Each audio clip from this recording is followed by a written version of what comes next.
இது ஒரு தேவையில்லாத ஒரு அபவாதம். இது பாருங்கள், இன்னொரு டீகோட் நம்ம லைஃப்பில் நீங்கள் பார்க்கலாம். எங்கேயாவது மிஸ் அண்டர்ஸ்டாண்டிங் வரும்.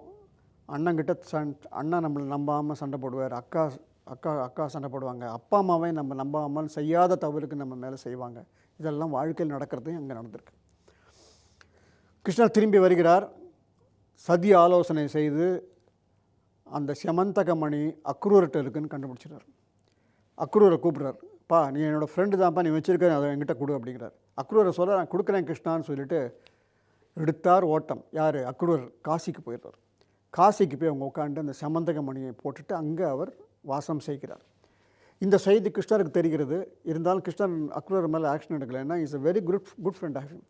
என்னுடைய வாழ்க்கையில் நான் பார்த்துருக்கேன். எத்தனையோ மேனேஜிங் டைரக்டரோட க்ளோஸ் ஃப்ரெண்ட்ஸ் வந்து சில தவறுகள் செய்தாலும் மேனேஜிங் டைரக்டர்ஸ் அவ்வளோ தூரம் கண்டுக்க மாட்டாங்க. விட்டு தொலை, அவன் செஞ்சுட்டு போகிறான் அப்படிங்கிற மாதிரி. அதே மாதிரி விட்டார் கிருஷ்ணர், எப்படியாவது பண்ணிட்டு போனேன்.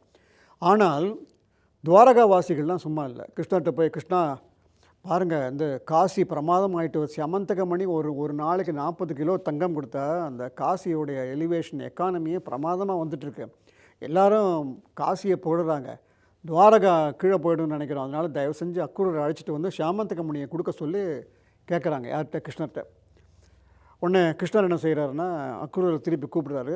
கூப்பிட்ட பிறகு, அக்ரூரர், இதை வந்து கருவூலத்திலே இருக்கட்டும், நீ ஒன்று எந்த ஆக்ஷனும் உன் மேலே எடுக்க போவதில்லை அப்படின்னு சொல்லிவிட்டு இந்த செமந்தகமணி சம்பவம் இதோடு முடிவடைகிறது.